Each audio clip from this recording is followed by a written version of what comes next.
band descriptors, one of the 4 criteria are about coherence and cohesion. I try to think of them as the big picture, the skeleton, the framework, and then the little things which hold the framework together. So let's look at the framework first and see what the 5, 6 and 7 criteria are for the skeleton. So the skeleton is the clear paragraphing, a clear topic in each paragraph for a 7. 6 is not so logical, and 5 is where the paragraphing may be inadequate, so maybe no paragraphs or maybe not a clear topic for each paragraph. The skeleton also talks about progression and logic going through the whole of the essay. For a 6, it's coherent, it makes sense and it progresses overall. But for a 5, it's organised, there's some organisation, but there's no progression. The ideas don't lead towards a natural conclusion. So here are the band descriptors for coherence. And you can see it's all about logic, making sense, progression, leading towards the conclusion, clear paragraphs, and organisation. That is the framework, the skeleton, the big picture. Now let's compare that to the little things which hold your writing together. For a 7, you need the range. It's like vocabulary. You need the range and using them appropriately.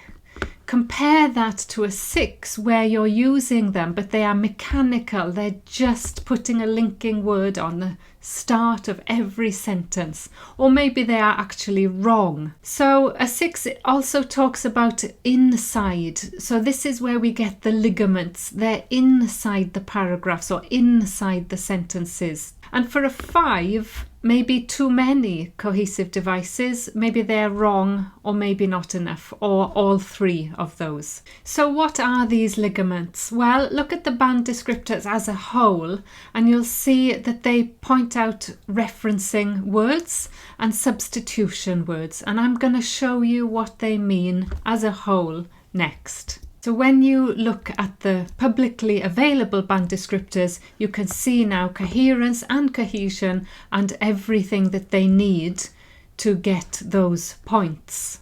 To summarize what we've just said, coherence is the big picture.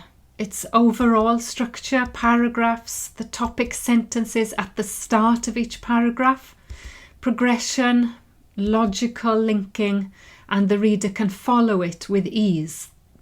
The cohesion, the little things, well, I've divided them into 3 separate things. They tell the reader what you're doing, they extend your points, and they avoid repetition. Let me show you what I mean. So when you're telling the reader what you're doing, you're saying things like this. You're saying, I'm going to tell you 3 things, first of all, secondly, and finally. Or you're telling the reader that there's another point of view, so linking words like on the other hand, however, although, despite this. You might want to tell the reader that this is your opinion, so as far as I am concerned, or it seems to me, or in my opinion. Or you want to tell the reader it's time to finish now, that you're reviewing what you've said, so to sum up, to summarize, in summary or on the whole. The second time you use linking words is to add something to your main points, maybe to extend them with an example or explanation, and this will help strengthen your arguments. So giving an example or evidence, for example, for instance, to illustrate this. Explanations owing to, because of, due to. Results as a result, for this reason, consequently. Or you're adding more ideas in addition and another reason, furthermore, equally. Maybe you want to add a condition, if, provided that, unless. So these are all linking words which make your sentences flow more logically and progress towards your conclusion. Finally, you'll use cohesion or cohesive advices to avoid repeating what you've already said. It could be something as simple as this or these or it or they or the former, the latter, just to replace the words that you've already used in the previous sentence. It could be synonyms. This is a kind of cohesion because you're avoiding repetition but keeping to the same topic. And finally, things like ing verbs here to link sentences and make them longer and more complex and more sophisticated. So let's have a look now at what this translates as in a real essay. This essay is all about zoos. I've just simplified it to help you see that when we're talking about coherence or the big picture, the skeleton, the framework, you can see that there are 5 logical paragraphs. Each paragraph tells the reader what it's doing, and it's very easy to follow. In terms of cohesion, look at this. Pause the video if you want to.